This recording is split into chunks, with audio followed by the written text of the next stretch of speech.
My name is Russell Ewell, current board president. I came on the board as a general board member. I believe it was probably around 2018.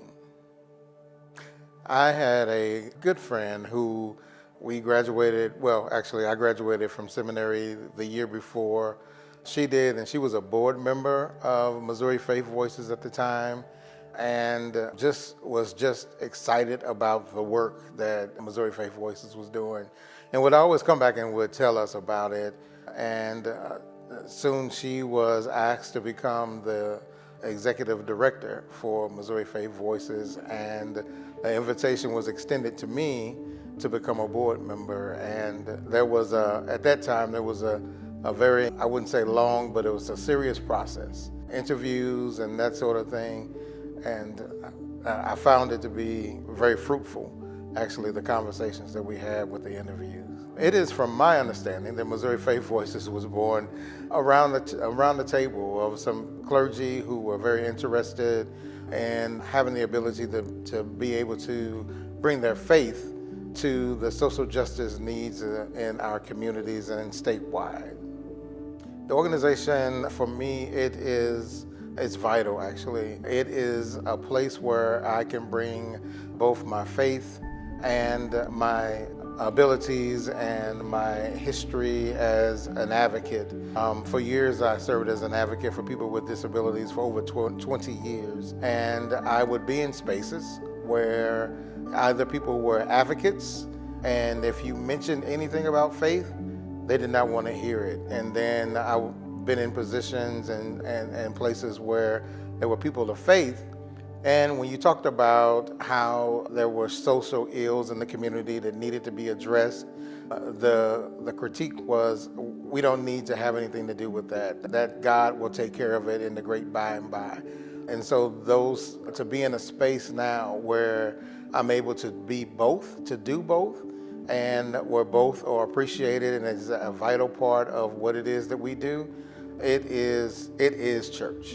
It is very clear that we are people of faith, and it is our faith that drives the work that we do. In most religions, there are always something talks about justice and justice work and mercy work.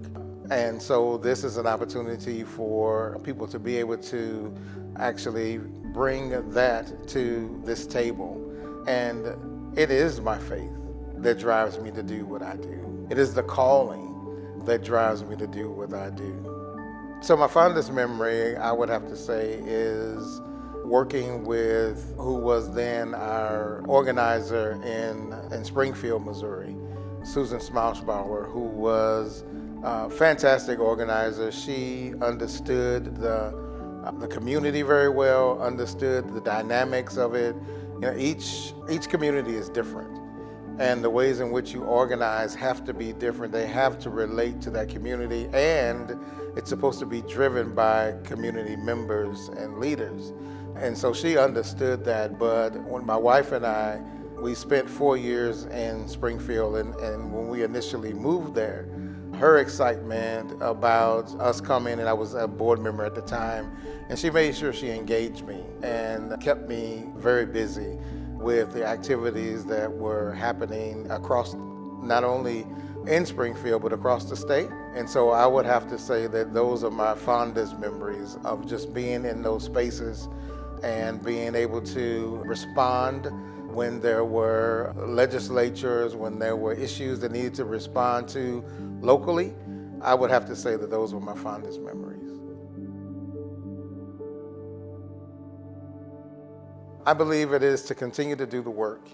I believe that, as with anything, there is growth, and if you're not growing, I think in our tradition, I'm a Christian, in my Christian tradition, it is not, if you're not growing, you're dying. But with growth also comes growing pains. But I believe that where we are going now is going to be even better than where we were in the past.